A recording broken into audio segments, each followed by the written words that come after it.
there was a guy.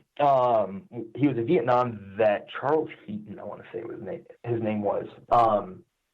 But there was another Vietnam vet in the VA waiting room that had lost his arm during Vietnam, and he had recently had to have another surgery.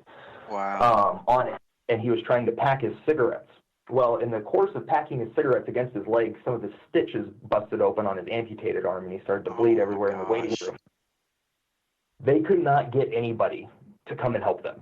Like, just standing there in the VA waiting room with this dude missing an arm, bleeding. Wow. And nobody would help them. And that was my first introduction. That was the first story I heard of the VA.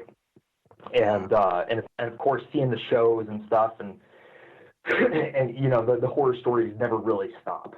But right. I mean, from my end, me personally, here in Denver, the VA's been doing a good job so far. From what I've been seeing, they've been doing all right. You know, well, and Jesse, let's be real clear, man. We've come a long ways from where we were 10 years ago when all this came about. You know, with the people laying dead in a bed for days, weeks at a time, you know, lost in a hospital. That's terrible. And you know, you mentioned the Vietnam guys, and we talk about guys, but Vietnam men and women both. But their service, the way that they got treated, which was horrible, is why we get treated so well, why we are lifted up so well now too. I'm so indebted and forever grateful for that Vietnam veteran, and even the Korean veteran who is that lost war. You know, nobody ever talks about the Korean War, and that was one of the worst ones that we've ever had, which is crazy. But because of their service, because of the way they got treated terribly, we get treated so well for it, and I'm always so thankful for that. Yeah, likewise. I have quite a few friends that are Vietnam vets, and it's always a pleasure to sit with them and talk and share stories. And you realize that the military service, the type of person that serves in the military, really doesn't change. And so you can have a lot of the same conversations. It doesn't matter the age of the veteran. I'm sure if we went back to, you know, a War of 1812 veteran, we could probably find some similarities right there and have a few jokes and a beer. Oh, absolutely. I couldn't agree more, man. That's so true. So you're in Denver now, and you made your way to Colorado. Tell us a little bit about, you know, what that transition was when you exited the military. And did you do, what was your first enlistment? Was it 4 or 6 years? And then did you do a re-enlistment after that, I assume? No, actually, I only did 4 years. 4 years active, and then 4 years in the inactive Ready Reserves. Awesome. I had two options getting out. I could stay at Fort Bliss, or I could go to Fort Polk. And I had just done a month at Fort Polk for JRTC training, and for a rotation to Afghanistan, and I would not want to stay there. And I just did 4 years at Bliss. For our listeners, help them understand where Fort Polk is. Fort Polk is in the armpit of Louisiana. The water is brown. It's humid everywhere. There's no cell service. There's alligators. It's like it gets foggy in the morning, so if you go on a run and get lost, you might run into a swamp and get eaten, which we tried to do that with one of our new guys, but it didn't happen, unfortunately. Oh, my gosh. Too funny. Too funny. Holy cow. So you're there at Fort Polk, and, you know, you've gotten out. You've actually got your degree when you got out of the military too, right? Actually, I got my degree last year.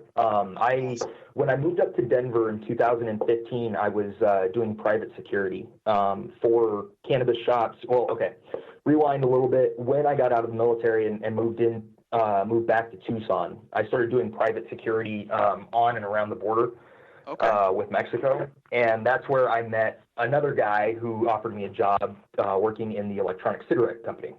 Industry, excuse me. Gotcha. And I ran operations for them. I was VP of operations for them. I had about 134, I think, employees underneath me in 7 locations in 2 different states. Wow. And that one was kind of I got thrown into the position because I didn't complain and I always showed up. Sure. Which there goes that Army training really paying off for me. That's right.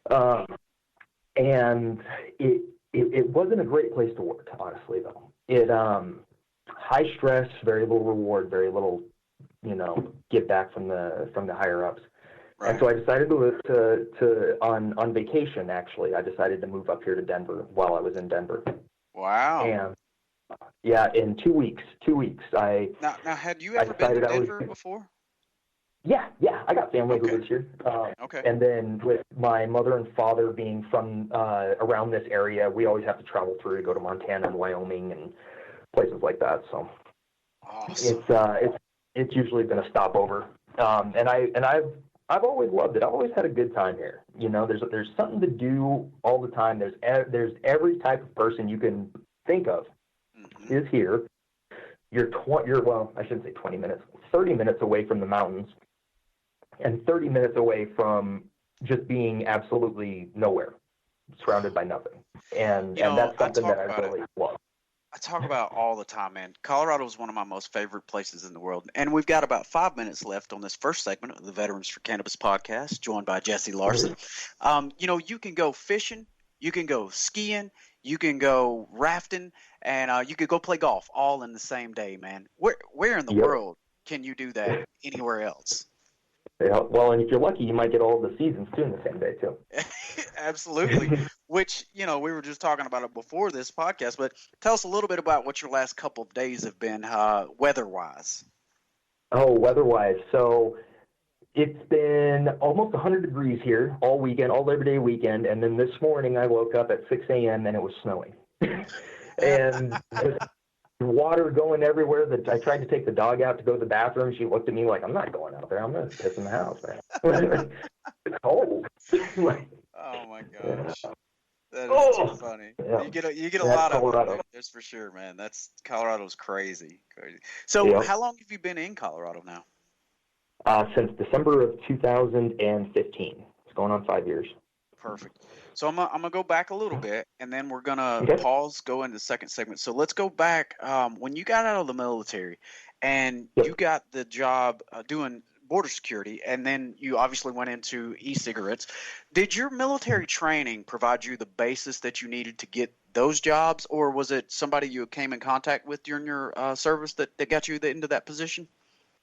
So it was my experience. It helped that I when I got out, there wasn't a lot of guys doing private security because of Blackwater and all of them getting in trouble. But and so that kind of having a clean record pretty much, and just being a regular soldier, I got to do just kind of a regular security job that wasn't overly glamorous, but it was work. And then it led me to meeting the company that I worked for next, because the working private security, the owner of the company that I went to go work for was actually received some death threats. And that's how I ended up working for him. I ended up doing security at his home for a couple nights, and we started chatting and offered me a job. So. It's crazy, man. It's such a small world, and it's crazy how things come together on that. So you transition out of the e-cigarette side, and then we're going to get into the cannabis side. You know, we got just a couple more minutes on this very first segment of this podcast. Tell us how you ended up in Colorado and who you're working for now. Well, now I work for a company called Higher Yields Consulting, and that kind of came about my last semester of school. I was sitting in my capstone class, and we had a project to research new industries with old names.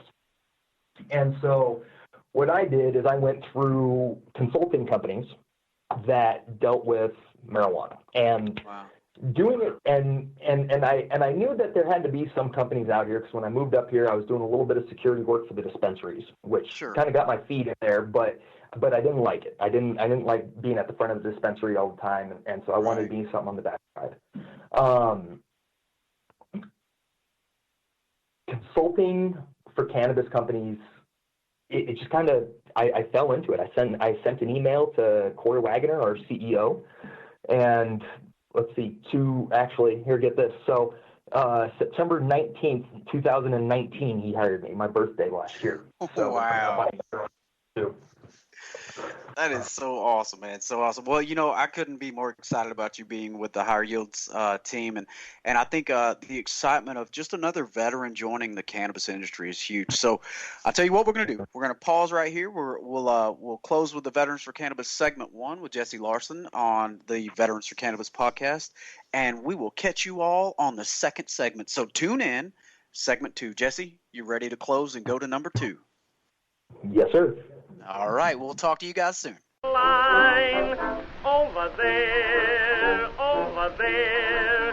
send the word over there, that the Yanks are coming, the drums coming everywhere, so prepare, say a prayer, send the word to beware, we'll be over, we're coming over, and we won't come back till it's over there, over there.